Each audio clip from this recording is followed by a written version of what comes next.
eu sou Tatiana Carvalho e hoje, em mais um videocast, a gente vai estar aqui conversando com a Marília Berzins. A Marília é assistente social, especialista em envelhecimento e consultora aqui da Telehelp. Marília, obrigada por estar falando com o pessoal da Geração Sênior. Eu que agradeço a oportunidade, em nome da Telehelp, de falar sobre velhice, envelhecimento, teleassistência. Estou disponível para conversarmos. Legal. Marília, conforme o relatório mundial de saúde e envelhecimento, o número de pessoas com mais de 60 anos no país deverá crescer muito mais rápido do que a média internacional. Enquanto a quantidade de idosos vai duplicar no mundo até o ano de 2050, aqui no Brasil ela triplica. Eu queria que você falasse um pouquinho desses números para o nosso leitor.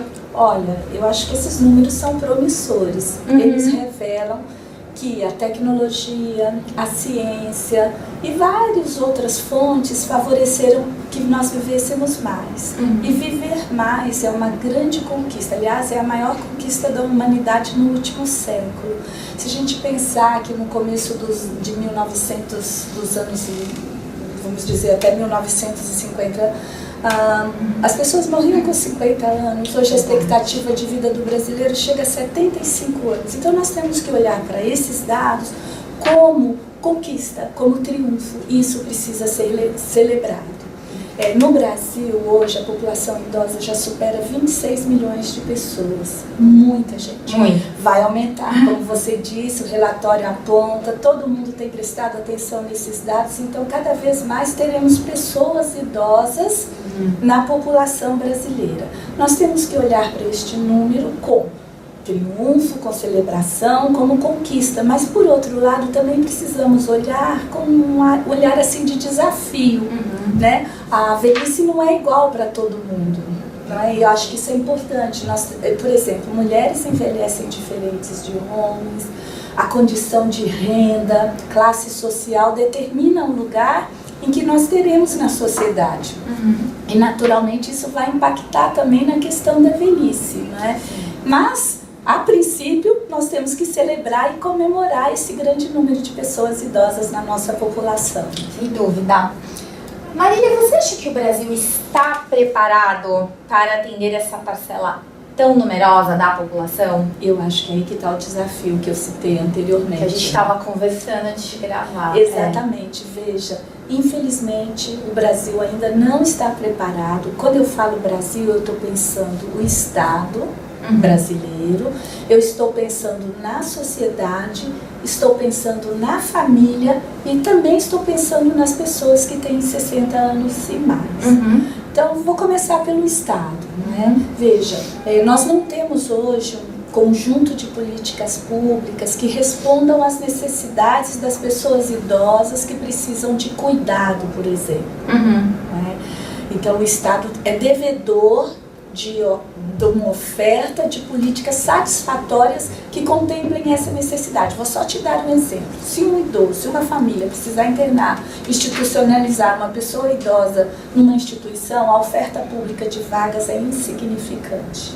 E por que isso acontece? Porque não tem um compromisso com a velhice. O Brasil ainda pensa suas políticas como se fosse um país jovem, como se tivéssemos a maioria da população jovem ou em processo de juventude. E nós já precisamos mudar esse olhar, que nós temos um país que tem crianças, é verdade, mas está se invertendo isso. Sim.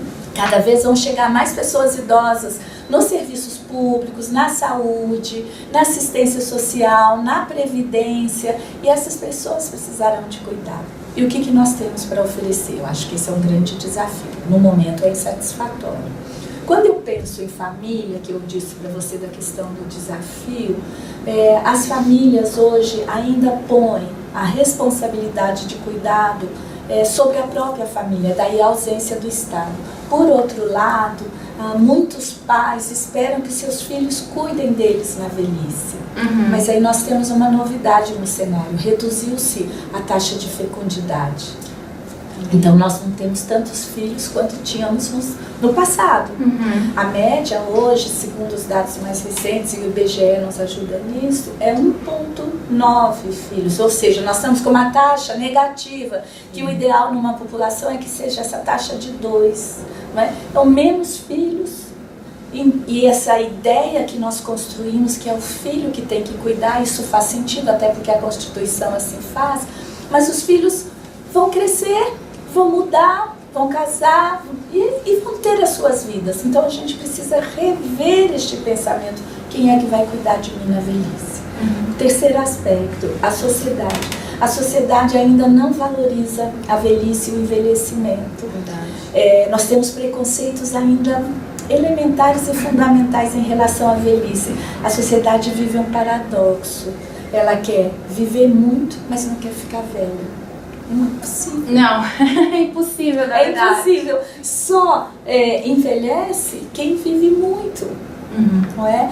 Mas o conjunto social ainda tem um preconceito, ela tem aquele pensamento prevalente que velhice é igual a incapacidade, improdutividade, que velhice é igual a dependência. O que nós pretendemos? É trazer essa discussão. Envelhecer faz parte do processo de vida. Quando eu envelheço pensando que eu vou ficar velho, olha, é interessante, quando eu envelheço, porque desde que nós nascemos, nós envelhecemos. Sim. Então eu preciso entender que se tudo correr bem na minha vida, eu vou fazer 55, 60, 65, 70, 80, quem sabe 90, 100 anos. Então eu tenho que alargar essa possibilidade da minha estada nesta terra. Então eu preciso rever o meu processo de vida, entendendo isso. Falando de Estado, Marília, você falou que você iniciou o problema no Estado, né? Sim. Você acha que seria então bacana o Estado ele entender que isso é um problema, né? Porque são milhares de coisas envolvidas nisso. Ele começar a fazer campanhas. Eu acho que campanhas de conscientização, qualquer tipo de campanha, por Sim, exemplo. todas. Eu acho que o Estado precisaria assumir os ciclos etários do seu processo. Nós cuidamos muito bem, ou às vezes até não tão bem assim, da infância, da adolescência, da juventude. E parece que o Estado pensa assim, olha, vamos cuidar para que as pessoas nasçam bem, cresçam bem. Mas o Estado ainda é omisso, assim, como que eu vou cuidar das pessoas que conseguiram passar por todo o ciclo de vida? Eu acho que a campanha nem é necessária, se a gente tivesse recurso financeiro para prover as necessidades das pessoas idosas. Nós não temos orçamento público para essas políticas, eles são insignificantes. Entende? Uma política pública só acontece com financiamento. Se não houver financiamento, então nós não teremos condições de, por exemplo, criar mais instituições de longa permanência. Por exemplo, introduzir na rede de saúde ou da assistência social um serviço de teleassistência para as pessoas que não têm condições de pagar o serviço, que seria uma responsabilidade pública. E isso em outros países a visão é totalmente diferente. Olha, né? no Brasil acontece um processo interessante. Primeiro, os países mais desenvolvidos, eles enriqueceram e depois ficaram velhos. O Brasil, nós ainda não somos um país totalmente desenvolvido e nós já estamos com uma população significativa de pessoas envelhecidas. Não é? Então, olha o desafio. É enriquecer e dar condições de vida para a sua população. Não é? Nos países desenvolvidos, o sistema de proteção social é muito mais avançado, é muito mais desenvolvido. Eu gosto sempre de chamar o modelo espanhol para falar, para referir. Por exemplo, o serviço de teleassistência lá, na maioria das cidades, é totalmente subvencionado pelo Estado. Olha. Barcelona, Madrid, qualquer cidade que você vá, o sistema de proteção social dá garantia para as pessoas que precisam de ajuda, quer seja no serviço de teleassistência, de centro-dia, de institucionalização, ou seja, o sistema de cobertura é muito mais adiantado e eficiente do que o nosso, que ainda, eu digo que está em passos de tartaruga.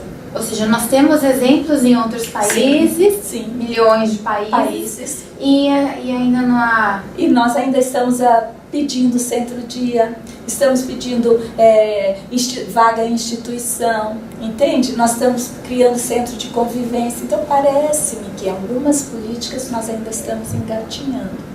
Então nós precisamos avançar nesse sentido. E a gente também estava conversando sobre os empresários brasileiros, né, Sim, Maria? que é a questão da sociedade. Nós temos dificuldade muitas vezes de que empresários ajudem a patrocinar, por exemplo, programas para atender as situações das pessoas idosas. Hoje nós temos uma rede muito boa que investe em programas para crianças, para adolescentes, para meio ambiente, mas quando o assunto é velhice e envelhecimento, parece que tem algumas empresas que têm dificuldade de associar a sua marca com o tema da velhice. Isso é fruto do pensamento que a sociedade passa em relação à velhice. Isso precisa ser mudado urgente. Eu acho que sim, e precisamos. Recentemente eu vi uma pesquisa de um instituto de grande conceito na nossa sociedade, trazendo que o idoso, a pessoa idosa, ela tem um potencial muito grande para consumo. Sim. Entende? E as pessoas acham que idoso é pobre, miserável, não tem condições de nada. Precisamos desconstruir. Tem idosos que preenchem esse perfil, mas boa parte dos idosos brasileiros, eles são os mantenedores da sua casa. Eles são chefes de domicílio, como a classificação que o IBGE faz. Então as empresas precisam olhar para as pessoas idosas como um potencial, inclusive, de consumo e investir nas suas necessidades. Exatamente.